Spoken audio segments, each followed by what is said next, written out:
Hey, don't forget to take this garbage out to your car before you leave, all right? 2, 3, 4. Did it, did it, ba-da. Stid it, da ba da ba da. Stid it, ba ba di ba ba. Hey, it's Wednesday. Hi, everyone. My name is Jimmy. You knew that already. Picks of the week. Ba-da-da-da, ba-da.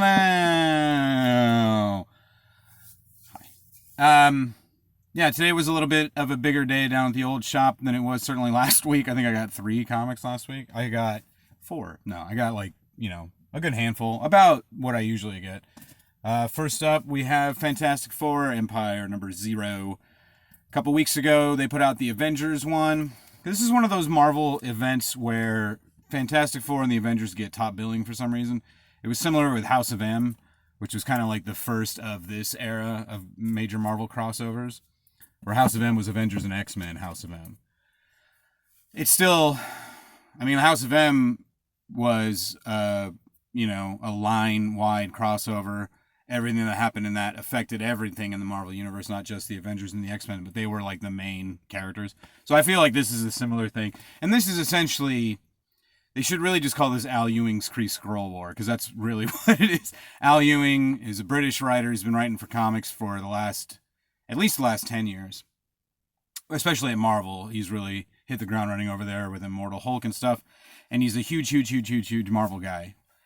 And so all of his Marvel work is all clearly stuff that he's been wanting to do since we were little kids, because he's like my age.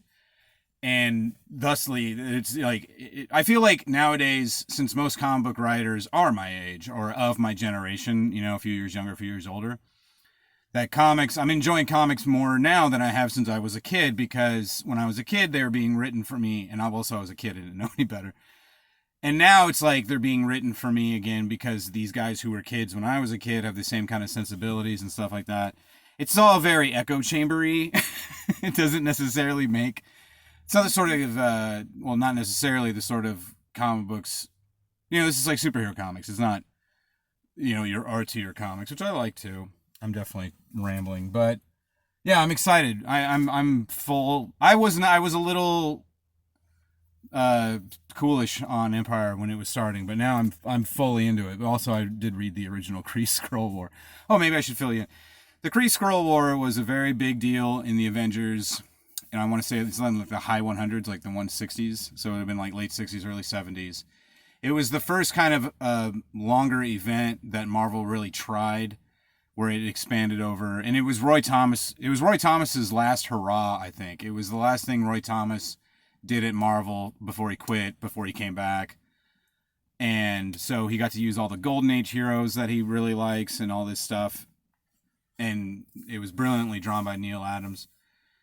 And it became a touchstone event in the Marvel Universe, and it's referenced back to the Kree is a race of aliens who are really kind of bad. Like they're very into genetics and trying to make more superior races. And so they tried and failed with the Inhumans, and they tried and failed even further with the Deviants. Earth has like constantly been a petri dish for them to try to, these experiments. So they've been warring for years with the Skrull, who are more evil because they shape change and stuff. And they were already enemies of the Fantastic Four. They kind of put a twist on it. They put that twist on it in the Captain Marvel film, if you saw that, where the Skrulls end up kind of being, spoiler alert, the Kree are kind of shittier and the Skrulls are not as shitty as they appear. So now the Empire is Hulkling, who was on the Young Avengers and who himself is half Kree and half Skrull. He has gone back to Hala, the Kree throne world, taken the throne as is right. I'm pretty sure it's Kree, yeah. He didn't become king of the Skrulls, he became king of the Kree. But now he's united both Kree and Skrull against Earth. So, yes, please. This is one, because I want the Earth destroyed efficiently and quickly. I'm waiting for 4 months, and I might not have comics for some of those times. No, thank you. Just big alien invasion. Also this week, and these aren't new, but they're new to me, this is Ravencroft issues 2 and 3. This is a book that came out of the more recent Absolute Carnage storyline, which is a Spider-Man story. So I don't read many current Spider-Man titles. Carnage, of course, is the villain. There was Spider-Man, and then he had the black costume, which turned out to be an alien. He rejected it. It joined with Eddie Brock. They became Venom. And then Venom, the suit, had a baby. Aw. It was some weird... It's been 30 years. Some weird thing where when Eddie was in jail, his costume had a baby of some... Or it reproduced. And that sliver of it, which was apparently angrier than usual, bonded with Eddie Brock's cellmate, who was a serial killer by the name of Cletus Cassidy. You know how in supervillains they bunk up together. And so Carnage became a much worse version of Venom. Venom ended up kind of becoming a hero because Carnage was so terrible. And Carnage just was on a absolute killing spree. So they just did a big... Donny Cates has been writing all the Venom books. Just did a very big crossover called Absolute Carnage, which I did not read yet. But the aftermath was that Carnage got thrown back into Ravencroft. Ravencroft is essentially... It's the Institute for the Criminally Insane. So it's basically Marvel's version of Arkham Asylum. I'm always very quick to point out when DC rips off Marvel, but in fairness, Marvel is fully ripping DC off of this. But it's not bad. I got the first issue last week from Warren, because sometimes he'll over-order or they'll send him more copies of something than he ordered. So he'll just give them away. So he threw Ravencroft #1 into my bag last week, and I read it, and I was like, oh, it's written by Frank Thierry, who I've always liked.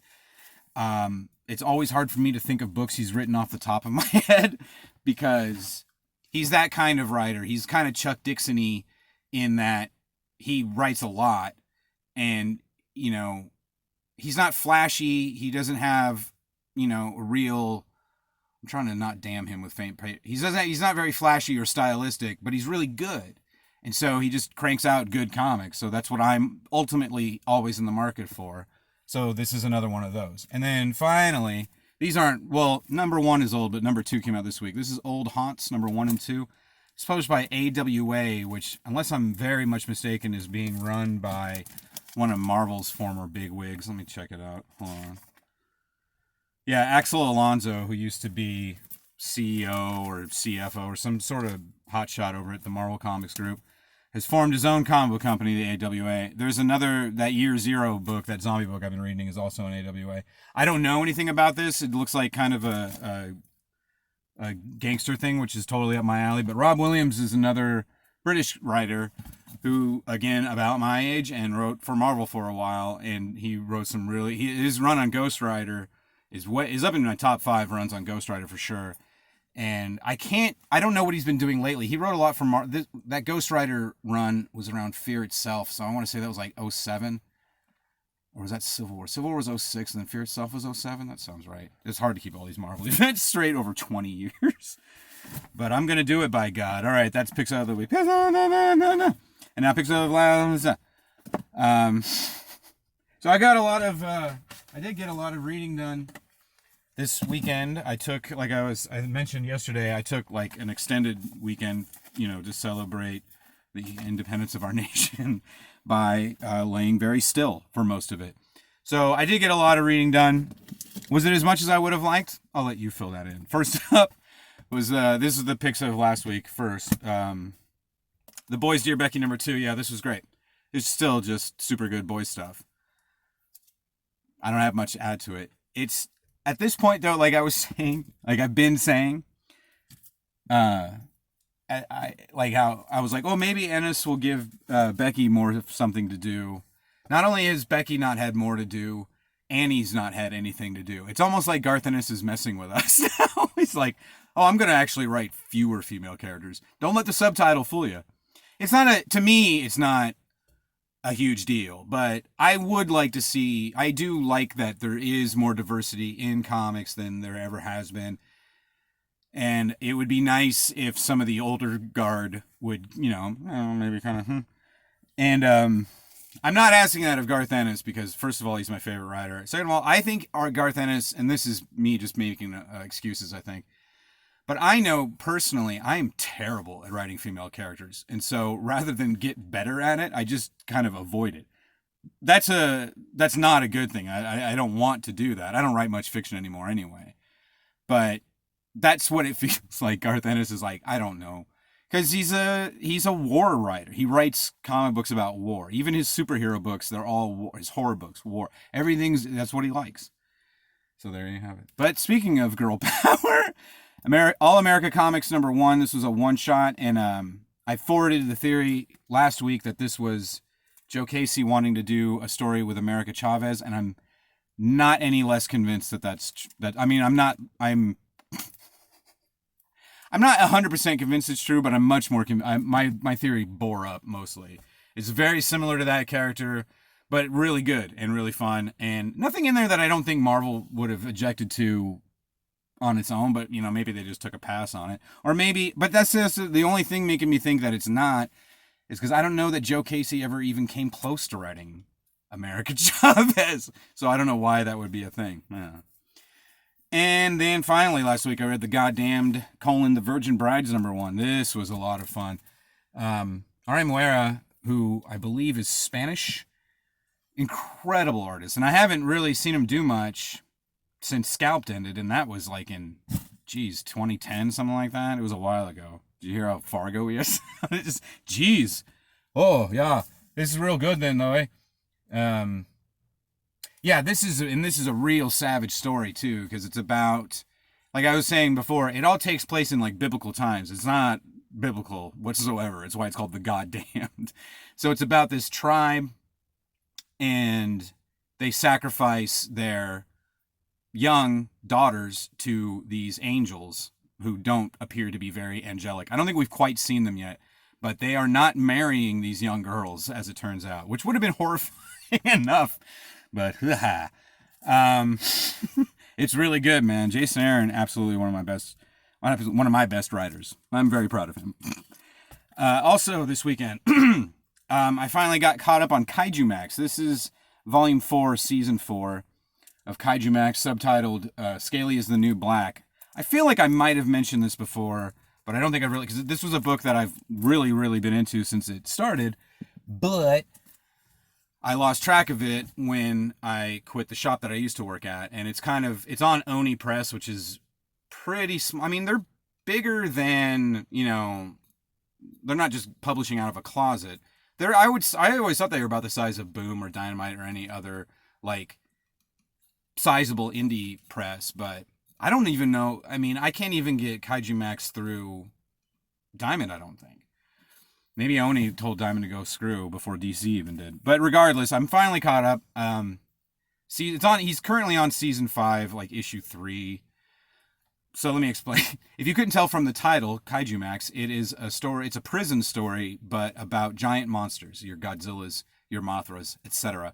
Xander Cannon, who's the writer and artist, and whose career I've been following since he did the Chainsaw Vigilante spinoff from The Tick back in like 92. And it was like a very different, I was like, ooh, this guy's like more punk. And he was way young I think he was only 18 when that came out, and so was I, something like that, 17. Regardless, he's a huge fan of Godzilla and all those monster movies. I like those movies, but I'm not anywhere near the super fan. There is so much more to the world of kaiju than any of us, I think, had. Well, certainly I had no idea. When I worked at the shop back home, one of my coworkers there, he was a big Godzilla guy, so he got a lot of those came through the shop because of him. But also, Chris Mowry wrote a regular Godzilla series for IDW. This would have been like 2012, 2013, and so we had him do an in-store signing, which was really fun. And I read the book because Chris is a good writer and a buddy of mine, so I haven't talked to him in a while, but I read it largely because of him, and it was really good. Also, he said a lot of it in San Diego, so that also always appeals to me.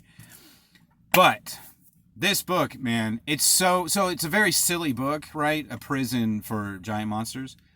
But it ends up being super dramatic and like tense, and it's amazing. This season, now he even explains why I hate when they call them seasons and they should be volumes, but Xander Cannon actually makes a really good argument for calling it a season, and I don't remember what it is now, but I was like, all right. Like, he convinced me, and I was like, I don't like it.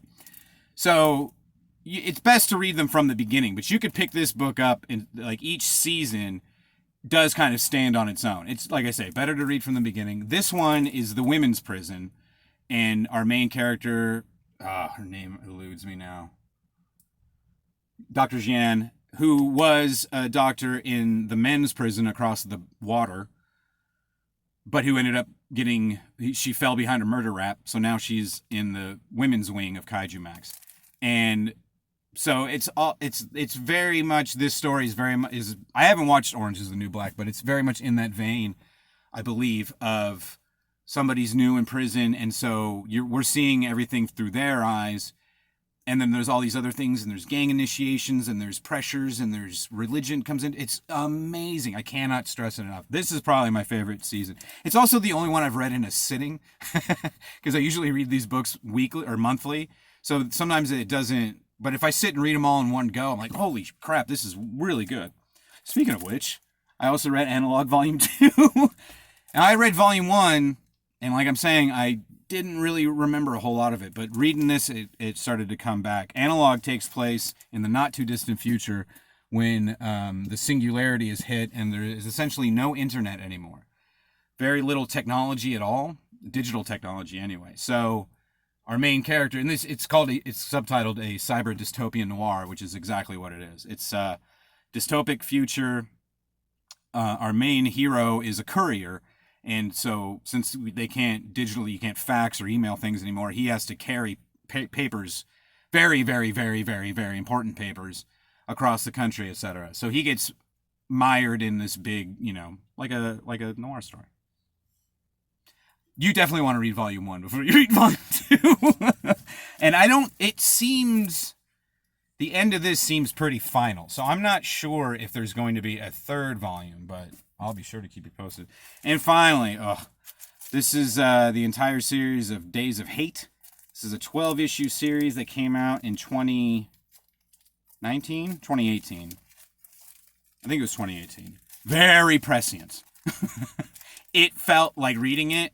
So, yeah, what the deal with this one was that I bought the first 6 or 7 as they came out and was reading them, because they're written by Alish Kott and drawn by Daniel Zizelge. And I feel like I was just talking about both of those guys recently, and now I don't remember if that's true or not. Anyway, Alish Kott, great writer. Oh, man, he wrote one of my favorite books from, like, the last decade, and now I can't remember the name of it. I'll have to look it up. He writes a lot of really good spy stuff, and Days of Hate is very socially conscious. If you're tired of talking or thinking about social issues or politics, avoid this book.